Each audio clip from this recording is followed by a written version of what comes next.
Hay algo que llevo tiempo cargando, no lo veo pero me pesa y lo curioso es que no puedo quitármelo yo solo.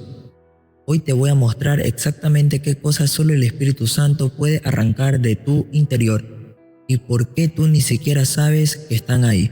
Antes de llegar al número 4, quédate hasta el final porque hay uno que nadie menciona y que es el más peligroso de todos, la ira que quema, lo que tu Biblia no tradujo bien. La palabra hebrea af, que significa ira, literalmente significa nariz encendida. ¿Por qué? Porque los hebreos creían que el enojo empezaba por una nariz encendida o una respiración encendida. Tu ira tiene una fisiología bíblica que nadie te lo explicó. El Espíritu Santo también trabaja exactamente sobre ese punto de ignición. ¿Sabías que la ira en la Biblia tiene una parte del cuerpo? La palabra hebrea af, que tu Biblia traduce como ira, literalmente significa nariz encendida. Los hebreos no inventaron eso, lo observaron. La respiración se agita, la nariz se enciende, el fuego comienza ahí. El Espíritu Santo no te dice, cálmate. Él apaga el fuego desde dentro. Pero hay una emoción todavía más paralizante que la ira y tiene un nombre griego que cambia todo lo que creías saber sobre el miedo. 2. El miedo. El tipo de miedo que Dios sí permite y el que no. En la carta del apóstol Pablo a 2 de Timoteo, capítulo 1, versículo 7, nos explica que él usa la palabra griega escrita como delías.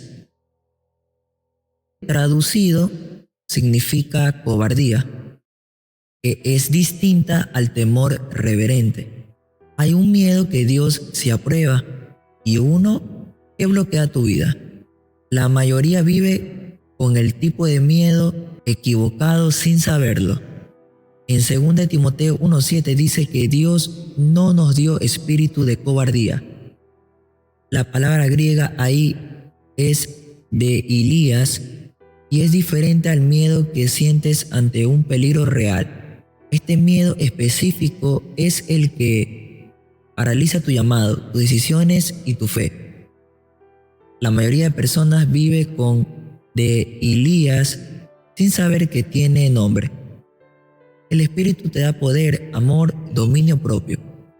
Pero, ¿qué pasa cuando el enemigo no te ataca desde afuera, sino desde adentro? El siguiente es el más silencioso de todos.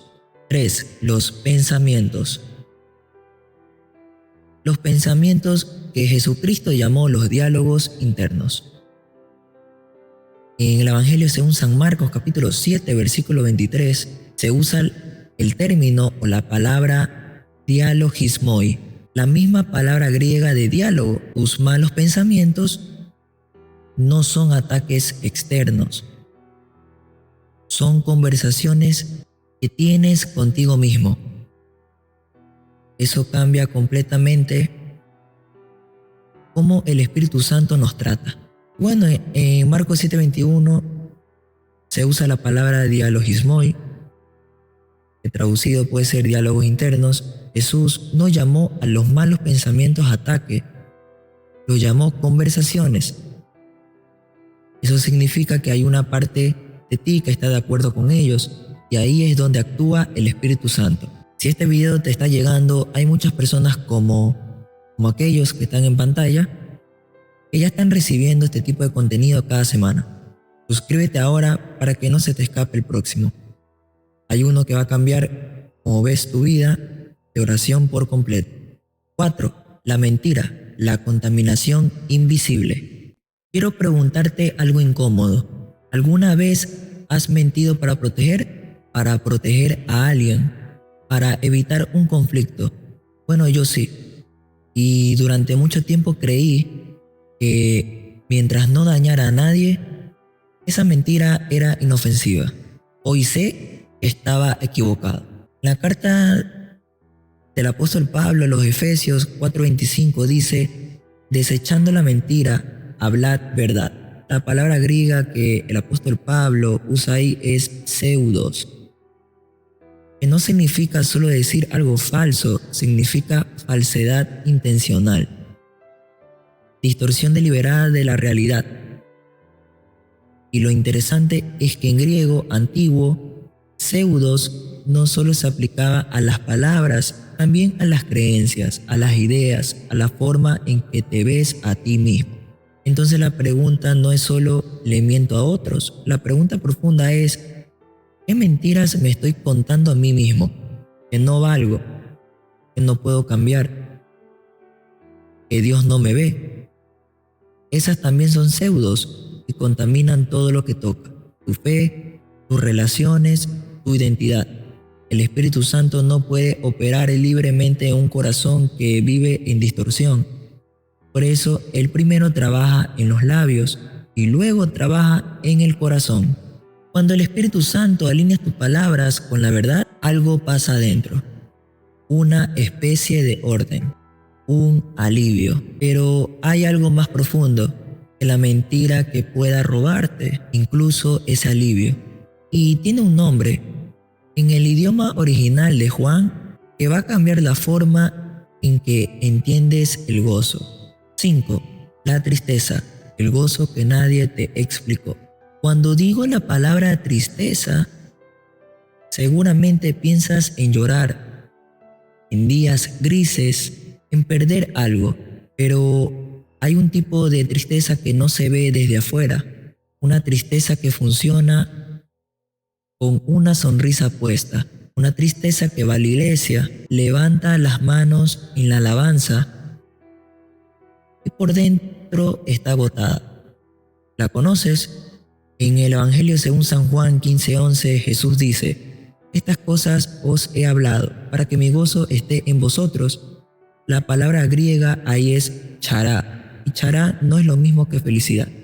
La felicidad en griego es eudaimonía, que depende de las circunstancias externas.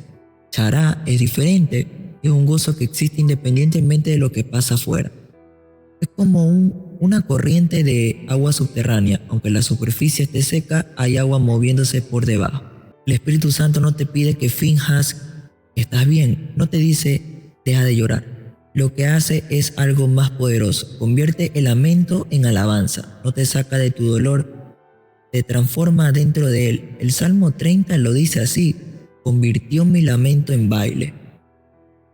No eliminó el lamento, lo convirtió. Y eso solo puede hacerlo alguien que conoce la profundidad de tu tristeza mejor que tú mismo.